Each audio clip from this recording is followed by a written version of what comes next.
It is no secret that organizations in the crypto industry have often clashed with authorities, with Ripple's current lawsuit vs.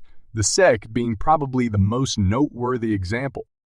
However, the SEC is now suing even larger people in the crypto business. Binance and Coinbase, two crypto juggernauts, have become the latest to dispute with us authorities. With the ongoing legal action by the United States Securities and Exchange Commission, SEC, against Ripple Labs reaching a critical juncture with the recent public release of Hyman's speech. Related documents, all eyes are now on Judge Analyst Satoris for the much-anticipated summary judgment. Essentially, the Hyman papers revealed the SEC's preference for Ethereum over other cryptocurrencies. Hyman maintained that digital assets that were first sold as securities might become non-securities.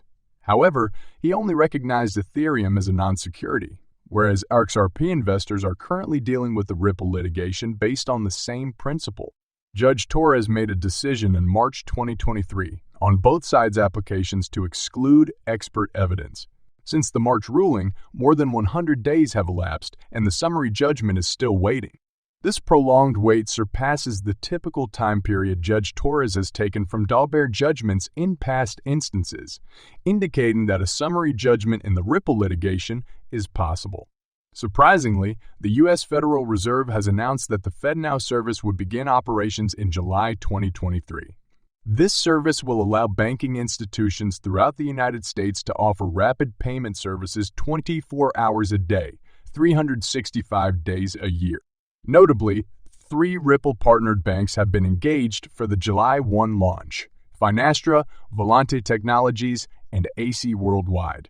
This information has sparked debate in the cryptocurrency industry over whether the final Ripple case judgment must be handed before the FedNow service is launched to guarantee complete legal compliance.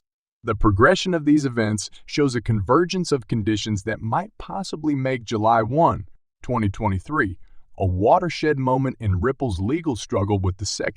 As the cryptocurrency industry observes, the importance of this day may go well beyond Ripple, altering the regulatory environment for other digital assets.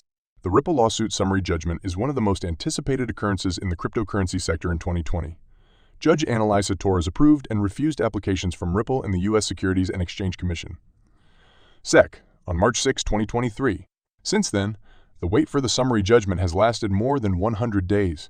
Ripple's management has previously expressed confidence that the final decision will be issued before the end of 2023. However, what are the possibilities that the decision would arrive considerably sooner than the fourth quarter? While it has been around 110 days since the previous decision, federal courts typically give summary judgments in approximately 166 days. The University of Denver found that for all summary judgment motions, the mean time to rule was 166 days. But the variation across courts was even more pronounced, from a low of 63 days on average in the fastest court to a high of 254 days on average in the slowest court.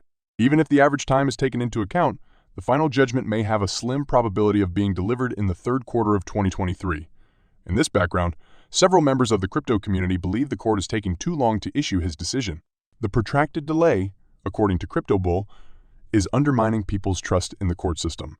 Max Keiser, a top Bitcoin advisor to El Salvador's President Bukele, thinks the Securities and Exchange Commission, CA, will pursue both ETH and XRP as unregistered securities. According to Keiser, the SEC works for the bank cartel and operates a bank protection racket. Keiser made the comment in response to John E. Deaton's claim that the SEC cannot kill XRP despite the harm it has caused so far. Keiser believes that the SEC will do everything possible to accomplish its goal, including claiming national security and the Patriot Act. Deaton stated that the SEC may have succeeded in inflicting major harm to the convicted firms during a discussion between the two leading crypto personalities. The consequences include a reduction in liquidity and the delisting of certain users. However, he warned that Gary Gensler's position as SEC chair is temporary, and things may alter once he leaves. Deaton mentioned a time when the SEC accused Bitcoin of being a security between 2013 and 2015. That incident has concluded, and he feels that the present challenges with ETH and XRP will follow a similar path. He said that the ETH is now preferred due to regulatory capture by a group of investors. According to Keiser, the SEC's regulatory monitoring of XRP has decreased the project's liquidity. He foresaw greater challenges for XRP, believing that it may be shown that Ripple XRP willfully manufactured a scam in order to avoid rules. In a prior tweet, Kaiser recognized that the SEC's efforts against XRP are excessive. However, he believes the regulatory agency will go to great lengths to destroy the initiative. Kaiser thinks that XRP will not survive the SEC struggle and that it is just a matter of time until the authorities put an end to the project. Max Kaiser, a famous Bitcoin supporter, has predicted the conclusion of the dispute between Ripple and the United States Securities and Exchange Commission, SEC. Kaiser thinks Ripple will eventually lose the lawsuit, claiming that XRP has already been marked for death. Kaiser recently remarked in a tweet that the ongoing case is not about the law, but rather about getting rid of XRP. He said that SEC's chair Gary Gensler had been tasked with bringing down XRP. Kaiser went on to say that El Salvador's move to accept Bitcoin as legal cash was a huge step toward ignoring other cryptocurrencies that are considered unregistered securities. Kaiser also addressed prominent corporations' ambitions to develop spot Bitcoin exchange, traded funds, ETFs.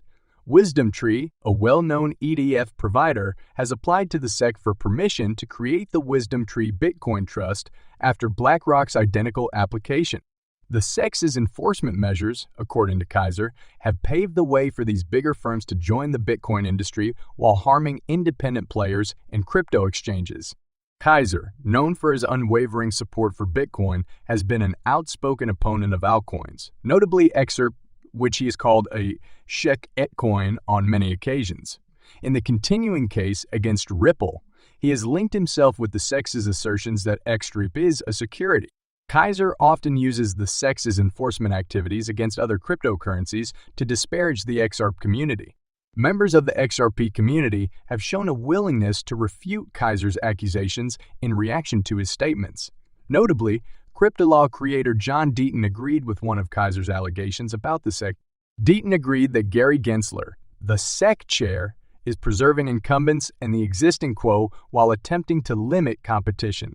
Ripple stated on June 22 that its subsidiary Ripple Markets APAC PTLT has acquired IN, principal clearance from Singapore's central bank, the Monetary Authority of Singapore, MAS, for a major payments institution license.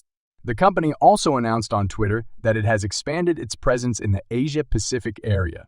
Ripple CEO Brad Garlinghouse said that the MAS continues to lead in digital asset regulation, recognizing its value in business and retail.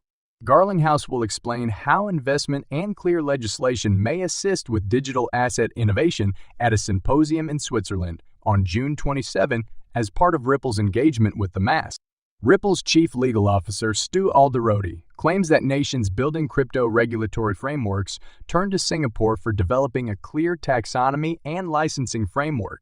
Ripple executives remain confident in their win before the U.S. Securities and Exchange Commission and reiterate that XRP is not a securities.